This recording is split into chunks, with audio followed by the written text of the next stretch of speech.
To install apps onto your Samsung Galaxy S26, you're going to have two options available.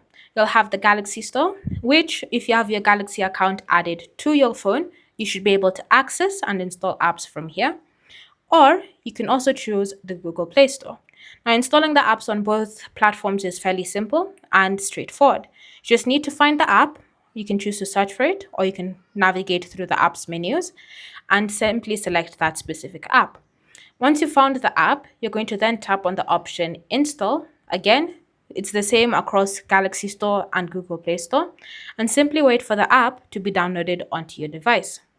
Once the app has been installed, you're going to go ahead and tap on Open to launch it.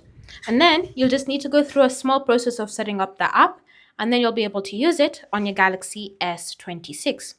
Thanks for watching. If you have questions or comments, feel free to leave them down below, and I'll see you in the next video.